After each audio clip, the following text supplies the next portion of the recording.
And tonight on our Great American Panel, he was a speechwriter for President Ronald Reagan when he was 2, as you can tell, and is currently a fellow at the Hoover Institute and editor of Ricochet.com. Peter Robertson is here. She is an editorial pages online producer and opinion writer at the Washington Times. Kerry Picket is with us, and he was Bill Bradley's deputy campaign manager, currently serves on the pastoral staff at Canaan Baptist Church in Harlem.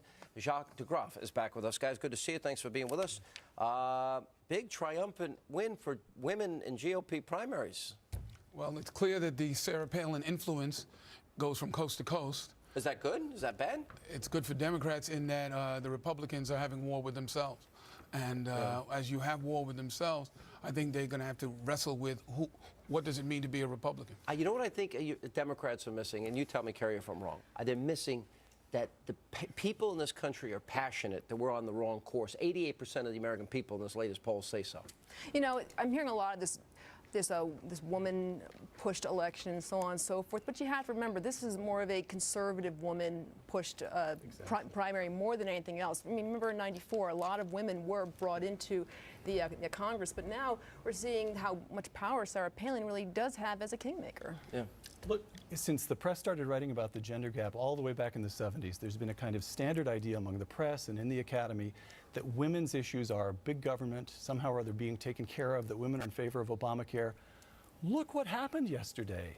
Meg Whitman, smaller government, lower taxes. Carly Fiorina, the same. The governor of South Carolina, who ran against Republicans from the right because they weren't conservative enough for her.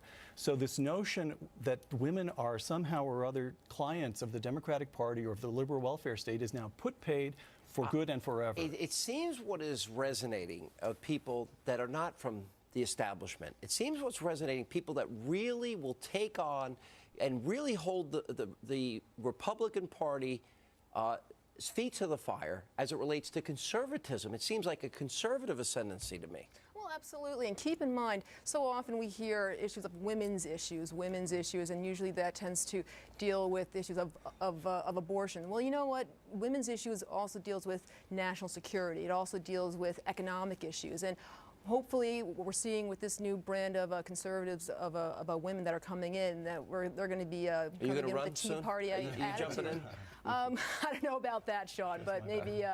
Well, I've never asked you this question. I'm just curious because we've been friends a long time, even though we often disagree. Are you pro-life? Absolutely. So you are against the Democratic Party's platform on abortion? I'm pro-life. Against abortion? I'm pro-life. Against you against abortion? I'm pro-life. Should abortion be legal? I'm saying I'm pro-life as a minister and as a matter of conscience.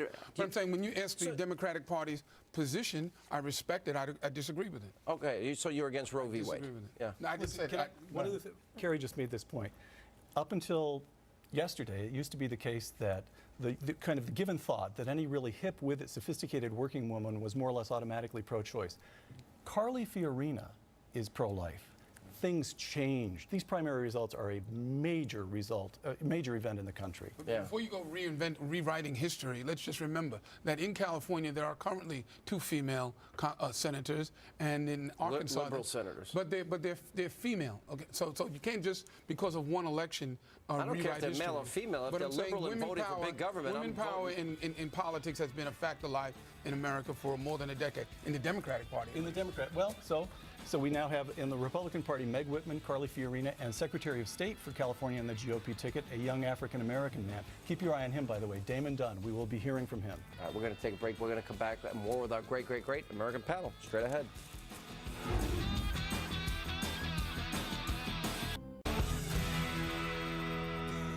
And we continue now with our great American panel. All right, there's an issue, an elementary school in Wisconsin under fire for allowing kids to recite the Pledge of Allegiance in Spanish.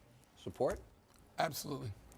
Why? If we have a myriad of problems in public education, and young children come to school and swear their allegiance to this country, and we have people going off to combat, and people want to express their allegiance in their language, I would rather them say it in their language that they are comfortable and they have an understanding, rather than say it in another language that they don't know the meaning of the words. But here's the thing, Sean. You have to remember that at the turn of the century, when we had a number of immigrants come in, they thirsted to learn English. They knew that English was the language of success in order to excel in this country. You know, this is how it works around here.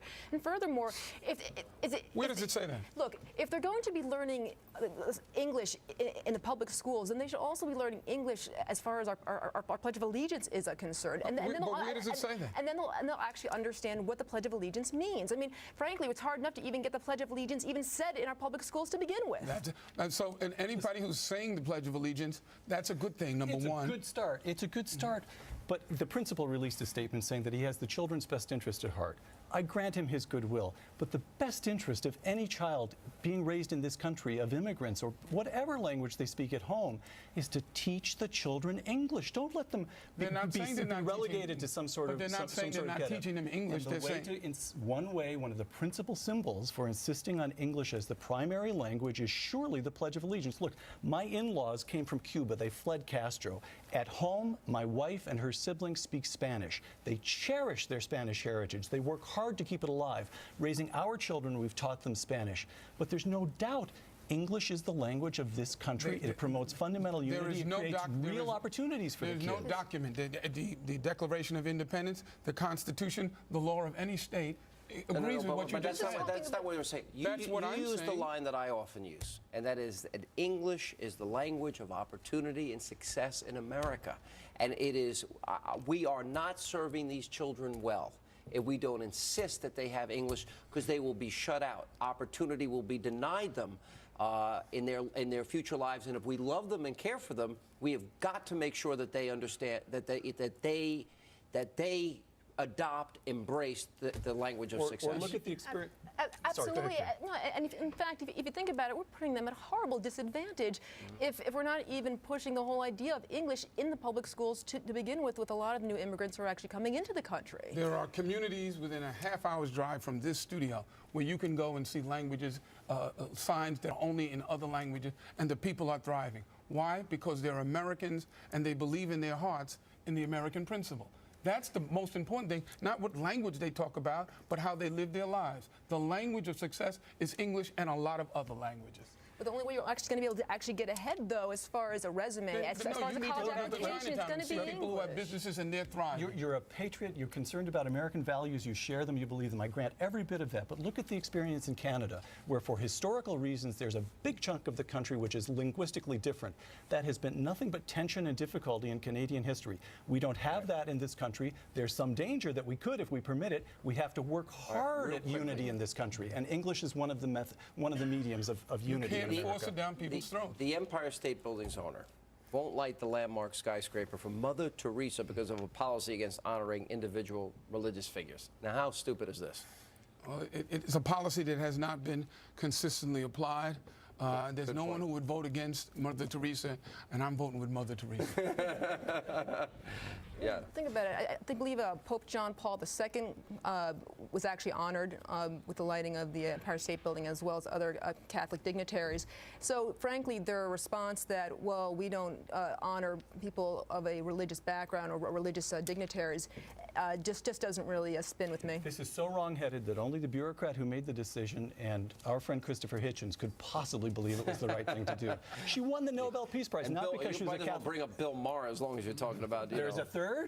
Well, if you say so. All right. Yeah, I'm sure that's just boneheaded. It's crazy. It is pretty nuts. All right. Well, actually, on a point of agreement, Jacques, welcome to my side. No, you came over to me. No. All right. That is all the time we have left this evening. As always,